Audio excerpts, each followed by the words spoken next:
true story. Hog-teed and beaten. Let me start off the story by answering a question lots of people who hear my stories have. Why do not I call the cops? The simple answer? It's redundant. I do not know if they have good RCMP in the rest of Canada or not, but if let's say a burglar broke into your house and held a knife to your wife's throat, and you called the cops, they had show up 45 minutes later after the situation has been resolved. After you explain their situation, here's what they had say. Are you kidding me? I was just at the station watching Murdoch Mysteries with a nice meatball sub, you know, with the drippy sauce and gooey cheese. Yeah, that's all gonna be coagulated and rubbery by the time I get back, and I will get back in time for Murdoch to arrest the perp without any idea how he caught him. Then they had closed their books and walk off muttering about people wasting their time. Or if you go to the station, ring the bell and say, I want to file a complaint against someone, the cop's response will be something like, I want to have $10 million and get blown by Angelina Jolie, but we cannot all get what we want, and then leave and not buzz you in. Basically, the cops do not need you, and man, they expect the same. Locals know not to bug them, because all you are gonna get is harassed for bothering them. The tourists get a rude awakening. The street we were on was like the midway point between two dimensions. You had the whiter mixed poor to middle class street full of hardworking laborers who fought for their home and take great pride in them on one side.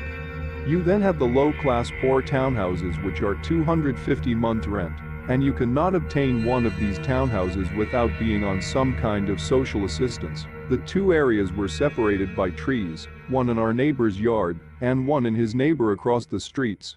It's odd to say, but the two areas rarely collide.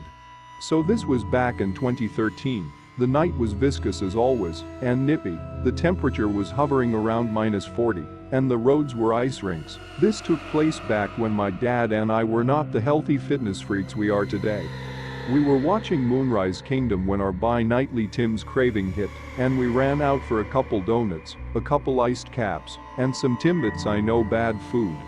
When we returned home, I noticed a vehicle very quick behind us. As I got out of our vehicle, I looked back to see a red Cavalier speeding to a stop at one of the townhouses. A man who I think was Aboriginal and was hog-tied, hands and feet tied together, came flying out onto the thick ice that was his front yard. My dad was a slow-moving man. In a lot of ways he still is. He does not acknowledge crime exists. He built a thick bubble around his mind to keep from thinking about it. I'm sure he knew it happened. He spent 35 years here, and his job was writing press releases and propaganda for a local reserve. It's hard to believe he did not know it happened. Anyway, so I see them toss the guy out, and I dash up the stairs, colliding with my dad, quickly whispering, we want to get in the house, Dad. Let's get in the house, come on. Gimme a fucking second. My dad screamed at me. Nervously, I look over across the street. Two guys got out of that car and started kicking the man in the stomach, screaming stuff like, you loser. And not so tough now? The right key was a different damn color than the rest of them, and it was covered in those Madagascar decals they have for keys that his girlfriend got him, so I do not know why he never found it. I grabbed the keys, jammed it in, pushed the door open, and in one fluent motion closed and locked both locks. Impatient much? He shouted, budging me out of the way and angrily grabbing his keys back. Dad, there's someone across the street being mugged. I did not want to end up a witness or target, I said. My dad stopped untying his shoes and walked over to the window and stared at them. I flipped my shit a little and said, well, do not gawk at them, they'll see you. As I walked to the window, the man in the driver's seat got out and looked around. The other two had their tirade, one kicking and one punching. This third guy came up and gave him a few good ones to the face, busting open his cheeks and nose. I quickly closed the blinds and went on with life.